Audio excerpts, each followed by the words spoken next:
Okay, so that's the model that we are trying to fit, that log of price equal to A plus B times log of total square feet. And then we fit this model, and then we fit this. If you do 80 line and fit one, so it fit nice relationship, nice curve through the points. And what we found is that means couple of things. One is that relationship between the total square feet and the price in Bangalore area in log scale is linear, somewhat linear.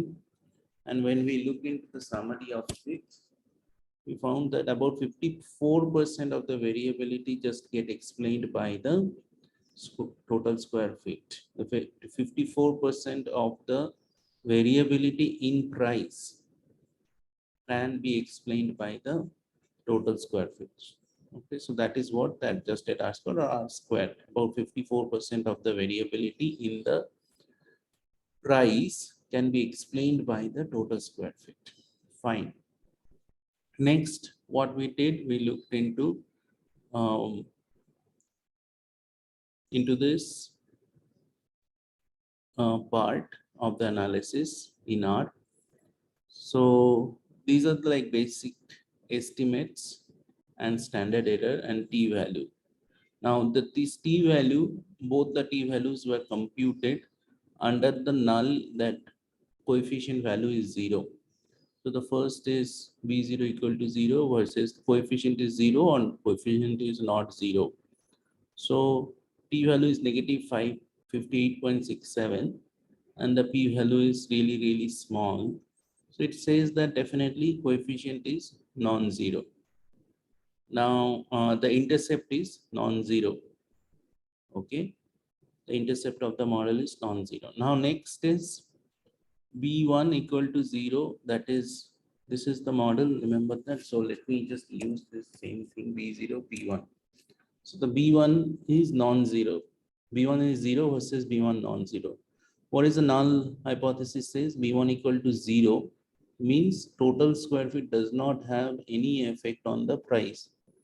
So the null hypothesis saying that log area measured in total square feet does not have any effect on price of the house, versus area does have an effect on the price of the house. So the alternative is b0 not 0, not equal to 0.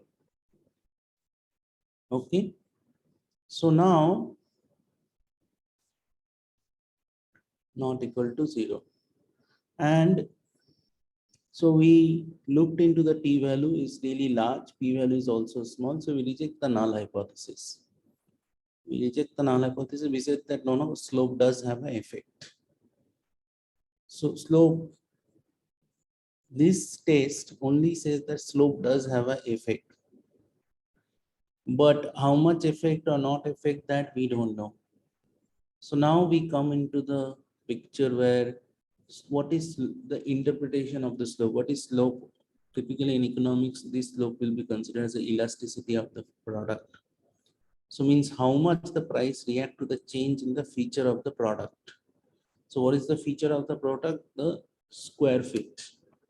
Here the product is the house and feature of the product is the square feet area. Naturally, if the house is larger, the price will be large. If the house is smaller, the price will be small.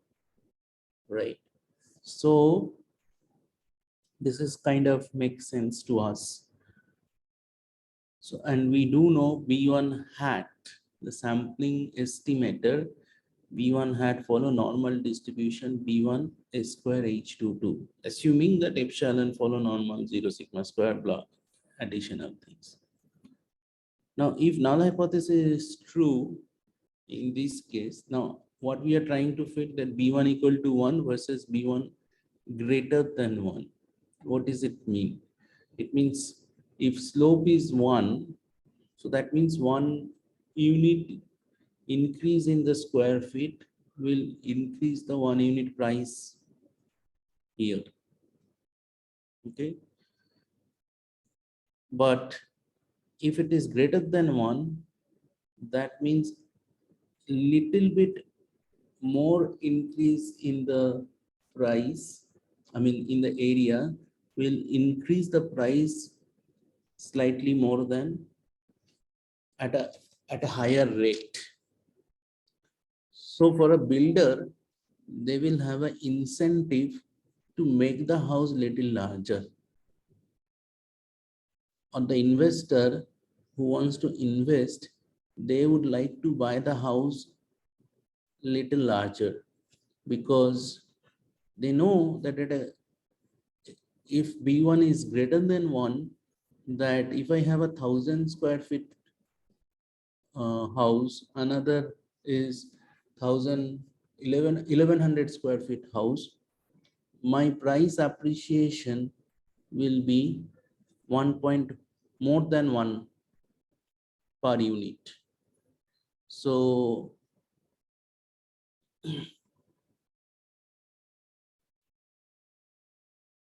so the test statistics, remember that B1 hat minus the expected value of B1 hat under null. So under null, expected value of B1 is 1.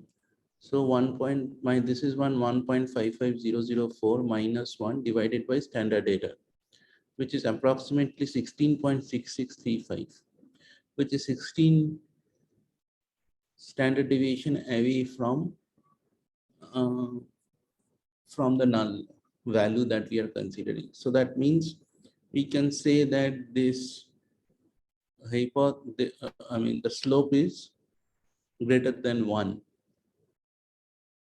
So now limits of the hypothesis, one of the drawback is only restricted to the binary hypothesis, cannot handle the multiple hypothesis. For example, we discussed that, technically you can have a B1 less than 0 versus B1 equal to 0, versus where B1 is between 0 and 1. Then H3 is B1 equal to 1 and versus B1 greater than 1. And all these 5 possible hypotheses can we test. So if we want to test all the 5 hypotheses together, because each hypothesis have some economic interpretation one way or other.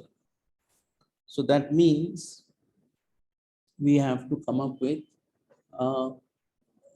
we have to resort to, in that case, a Bayesian methodology, which is a little bit beyond this course.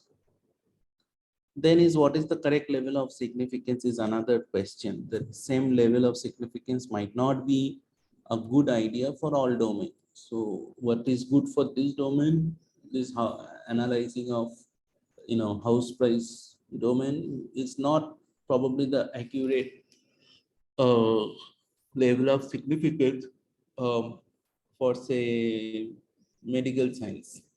Okay. Third point of limits of hypothesis, if it rejects null, then next what? It doesn't say anything. It only says that, okay, you got a null hypothesis, you got a alternate hypothesis, and either reject null or fail to reject null. I mean, it does not help you in decision making in that way. It's only can be used as a tool inside a decision system that you may want to build. And the fourth is statistical significance versus practical significance. What I mean by that, and I would like to spend a bit of time here. So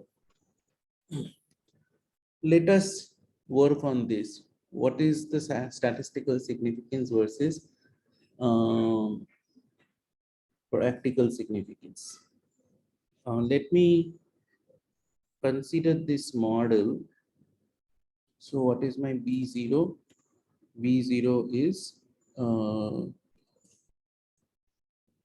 negative 3.952719. And what is my B1?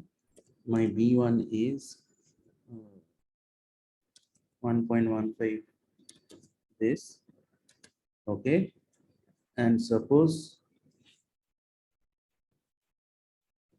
total square feet is QFT equal to say 1000. Okay, so I can then say that y hat will be b0 plus b1 times log of total square feet. So that means my price will be, so it means basically price will be, and then I have to take e to the power. This will be my log price in ln. This will be my log price, and the price will be basically e to the power ln price. So what will be my price? So if I have an apartment of 1,000 square feet, the price I can expect in the range of 56.02.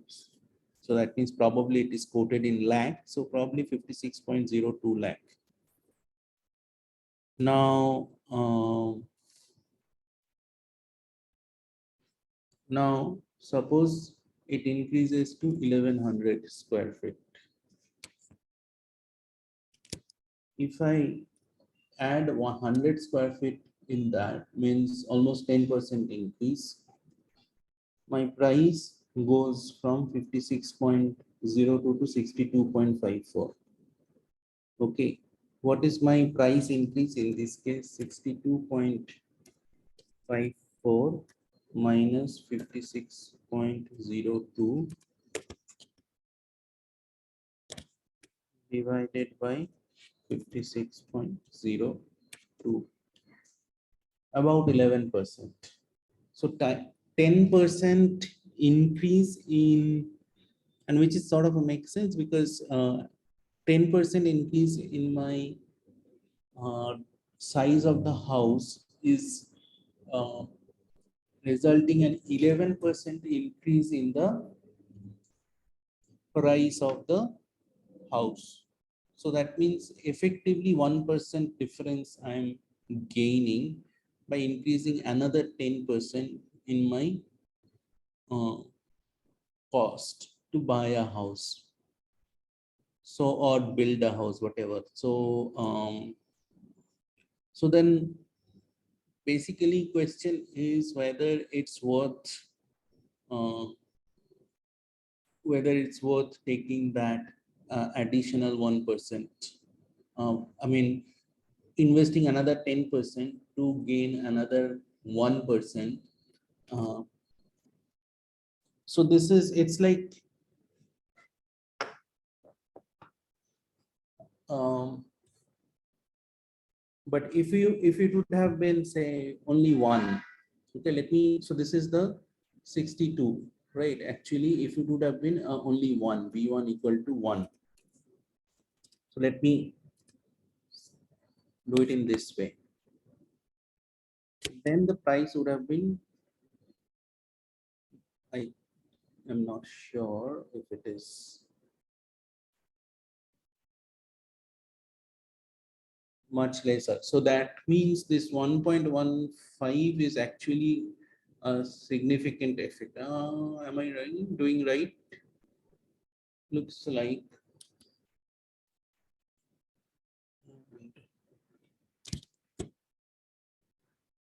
Sir, I think first we need to find the LM price for 1,000 square feet, then again for 1,100 square feet. Say it Or again. B for I mean in this procedure you first found the 1,000 square feet LM price, and Correct. then compared it with the 1,100. For now, when B1 equals to 1, I think we Right, need to right, do right, this right. procedure. Right, correct, correct, correct. I have to do that. Yes. B1 is, if my B1 is 1, then first I have to find the 1,000 square feet. Then it will be 19 lakh. And if I have 1,100, then it will be 21 lakh. So one thing we can see that, first of all, two things. One is because it's log linear relationship. So even a small change in the coefficient value will have a significant effect on the price. That is a very important part component. And then question is, so naturally we can see that if even a 0.1% actually having a huge compounding effect, actually a log effect or exponential effect on the price of the house. So that means every increase in the slope, every little increase in the slope will have a significant exponential effect on the price. And you can magnify that how price using by taking by making bigger house. If you are from a builder perspective, by making a bigger house, or um, but that is, remember that so then there are many different So, questions also. sir, Yeah, I mean, here also the increase is near about 11% also. correct. No, 10%. It will have a about probably 10, Yes, some 10.5 something. 10. Yeah. So because that is what will happen if your B1 is 1, exactly 1. So if you increasing from 10,000 square feet to, sorry, 1,000 square feet to 1,100 square feet, so 10% increase in size will have a 10% increase in the price. So that effect you will see. But significant difference what we will bring it here is if you put, say, but as the coefficient values increase, another effect you will see that in the standard error. What I mean by that is, in this, when you doing a log linear, particularly in economic model, so if you look into the, say, residual standard error is 0.4877. Okay. Now you will see the confidence interval will vary along along this thing, square feet. How, I'll tell you, and how exponential effects on the actually, because remember that initially, if you, this is the original plot of square foot against price. So as you will increase the, if you have a smaller size building, your confidence interval will be much smaller. You will have a higher confidence. But as it increases, as you go on along the, as as you build a more larger and larger house, what will happen is your confidence interval will become much larger, and you can see that in your, you will be able to see that in your calculation also. For example, you have, this is your price, this is your estimated price. Question is, what is the confidence interval,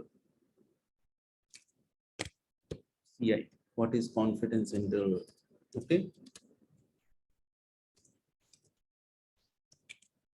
How you compute confidence interval?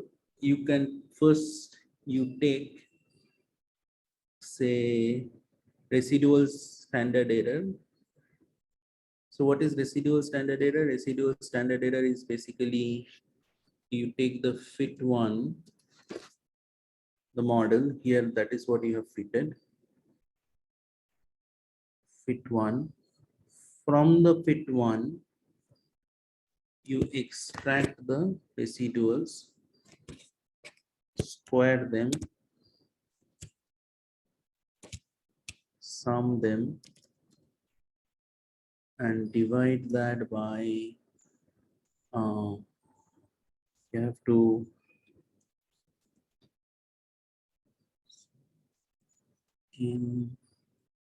you need to have number of observations. So degrees of freedom. So basically your degrees of freedom will be, this is the degrees of freedom that you need. I don't know. Let me see if that fit $1. If the degrees of freedom is given here, yeah, degrees of freedom for residuals. It is given there, and then you have to take the square root of this. This is for 0.4877, right? And 0.4877. So that is how you calculate the residual sum of square. Residual sum of square. So which is basically you made this assumption that your error follow normal zero sum sigma square. So this residual sum of square and estimator of S, this S, that how much error you can commit. Now, what you can do is, so S hat,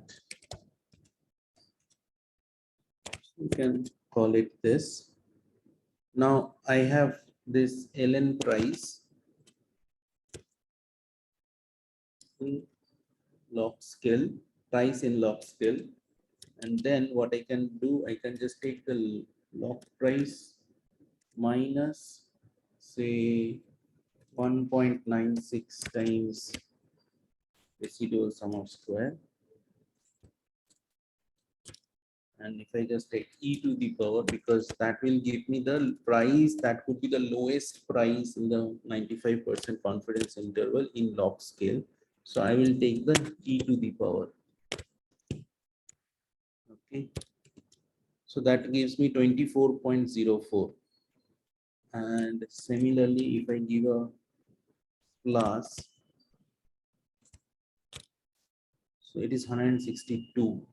So basically what is happening here is, so you have to be a bit cognizant of when we are doing a prediction.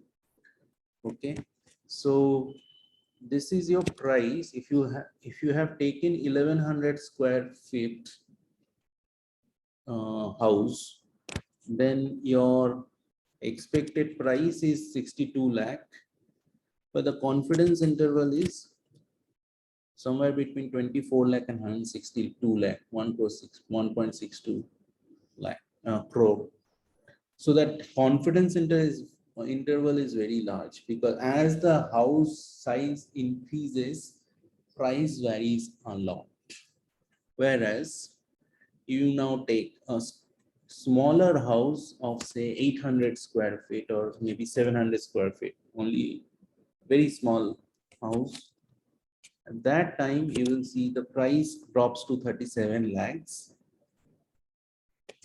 and the confidence interval is somewhere between 14.2 lakh and 96 lakh. So you can see the range is becoming smaller, and the range confidence interval becoming smaller as you look for smaller house. You can predict the house price with a much higher confidence. But as the price size of the house increases, the price range become much larger. Okay, so what does it mean? It means basically it tells us that we cannot explain the price variability only using total square feet. We need to have few more things in the few more predictors in the model. So then we discussed some of the discuss some of the theoretical aspect of large data and large n, small p, large n, all those. I mean large p, small n, all those issues.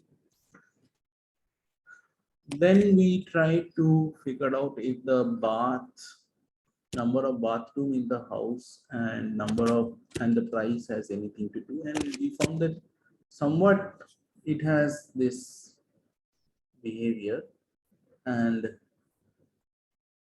number of bath equal to one. Okay, there will be at least one bathroom, and when we are taking log of one, then it becomes 0. Fine. So we fit this model, summary fit. Now we are seeing that these are the revised estimates. Okay, so these are the revised estimates, and we can see that, and we can do the same kind of analysis. We can just take the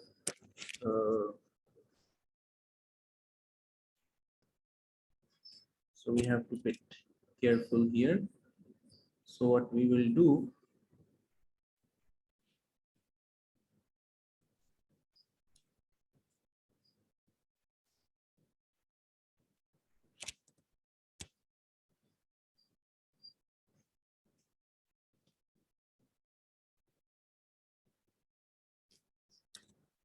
so we will take this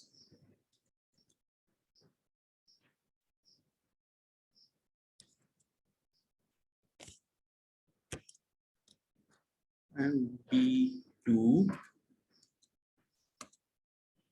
is 0.67377, and we'll take B2 times log of bathroom. Okay, so bath equal to, let's take 2, and we take 1000 square feet. So now it says it is 54 lakhs.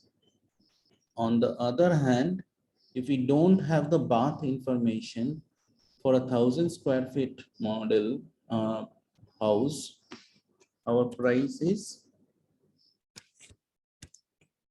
56.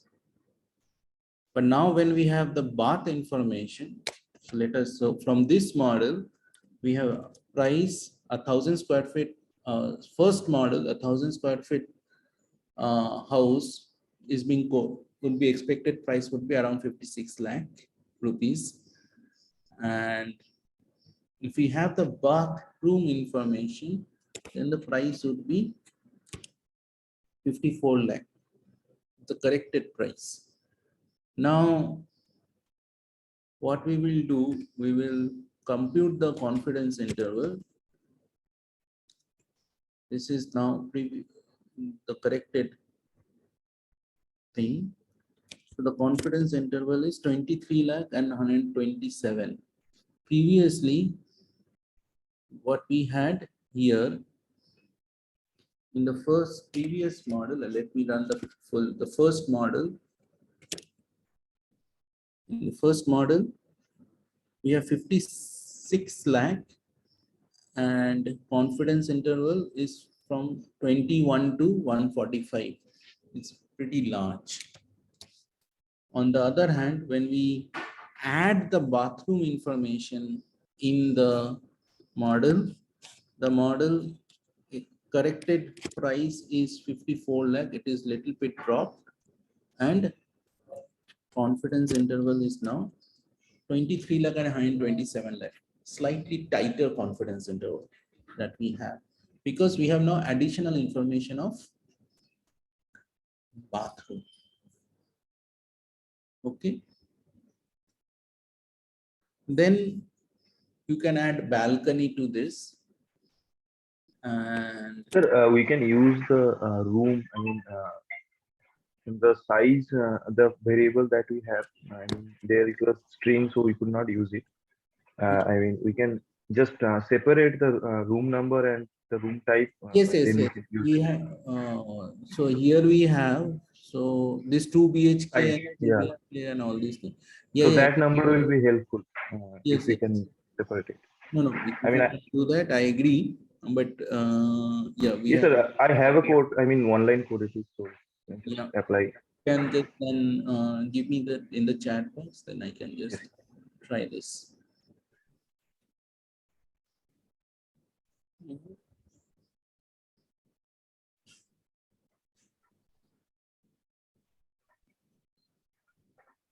Okay, let me just try this out meanwhile. So I mean, the library, I think it is tidier, I think. mm, Tidier library. mhm. And then the separate console.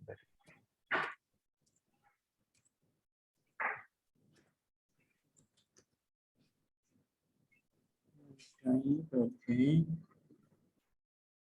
And so data equals to the data that. Oh, I have to run this right here.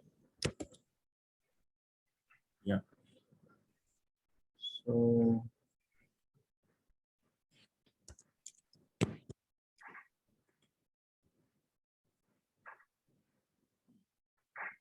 now we have type and room separate. Okay, nice. This is helpful.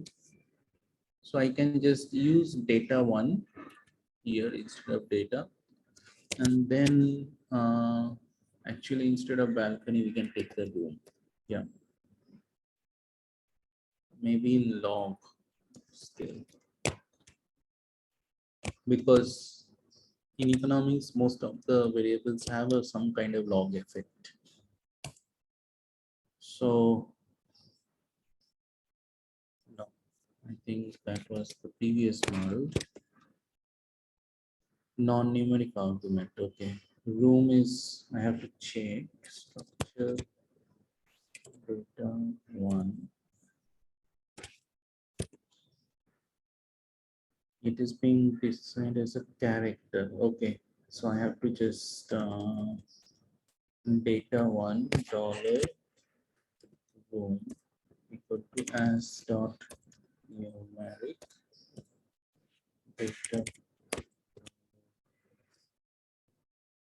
data one dollar room.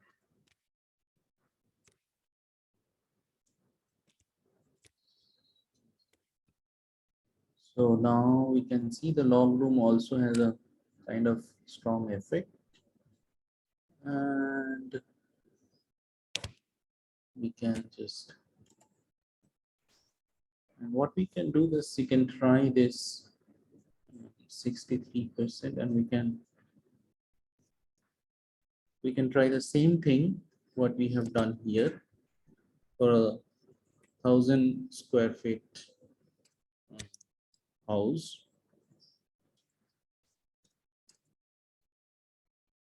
Instead of 1.97, and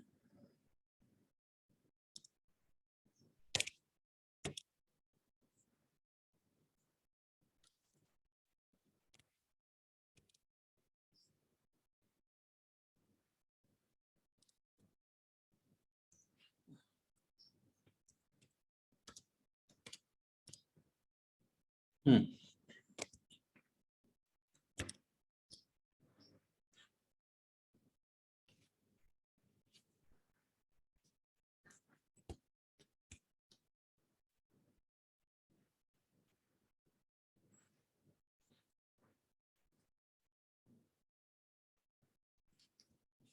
So room, we have to now enter the room also. Maybe a 2 B3 times log room.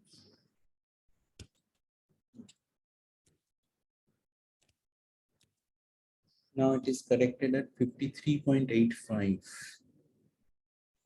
And if you do the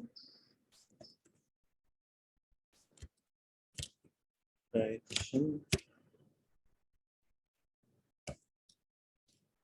and you can see that the confidence interval is somewhat slightly shrinker, but it's not very strong. One of the reason is if you look into the T value, you can see that T value is large enough, but it is not as big as say square feet or number of bathrooms or number of rooms in the house. Because so it shows that so most of the you know strongest effect in the price is the size of the house, then number of bathrooms, then number of rooms in the house.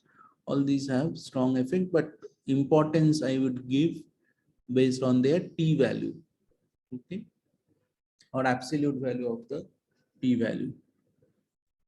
So you can keep doing this stuff, and I think I think you have a now idea that how to build a model, explain it, which you can explain to people very easily, from the scratch, from the ground up, okay.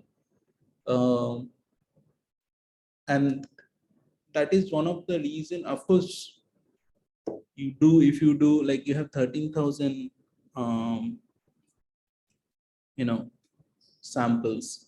So if you do some sort of deep network model, you can push the explainability of the, I mean, accuracy of the model to 90%. But as again, most of the time we don't know whether, uh, what are the internal relationship between. It is very difficult to explain all the behavior of the model. So in terms of explainability point of view, this kind of statistical models are very useful, and particularly when you are if you are handling with socio-economic data, that time explainability comes plays extremely good, a strong role. If you are using, if you are trying to solve problem in say computer vision, uh, or you are trying to solve in say natural language processing, then it completely makes sense probably to use deep learning work, I mean deep learning models or deep network models. But if you're working on this kind of socio-economic data, social data, I mean, people from social strata, I mean, data collected over the social strata, or economic data, where people's livelihood, people's public health are intertwined. That is where we need more transparency, where you need more transparency, that kind of problems, uh, this kind of statistical model is extremely important. Um, okay, I think I'll stop here. Now you have kind of fill and develop understanding of how you can use statistical regression model in analyzing the standard regression technique. Technically, the model that we have fitted is a non-linear regression. It's not because the relationship between what we figure out um, between price and the other predictor variables are highly non-linear. Okay, so it's a non-linear regression effectively. But we use the structure of the linear regression model by transforming the variable and putting it into and discovering a linear hyperplane on the transform variable. So we are fitting the model on the transform variable, and then we are doing the analysis by making the transformation back to the original variable. So that's how we are working on this. Not necessarily all models can be fitted with a simple linear regression model. There could be model which you cannot fit using linear regression model.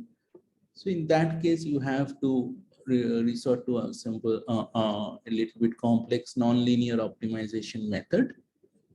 But if you have a data where you can take say some kind of transformations of the variable, like square transformation, cubic transformation, or log transformation, or sine cosine transformation, and you put it into the linear regression framework, essentially you are fitting a non-linear model but taking the advantage of simple nice OLS, ordinary least square structure, because you have a essentially you know how to solve OLS regression. Okay, this way you will see this is a very consistent theme in particularly socio-economic data. In economic data, socio-economic data, typically my experience is if you take log transformation, it works pretty well. Some people even went up to log transformation. So take a log transformation and then you take another log on the log. So it's called log transformations. That also I have tried. I have seen people do. So these are the things, standard tricks people do use, and try to come up with a regression model which we understand very well. Okay, I think I will stop here. I think this is a good time to take question.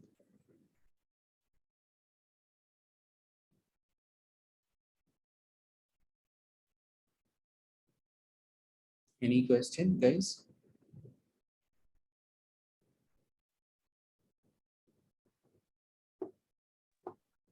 Sir, could you share the code and Yeah. I'm going to do that right away after the class. Yes, the code and both the data. Yeah, I'll put it into the Moodle. Yeah, absolutely. I'll do that.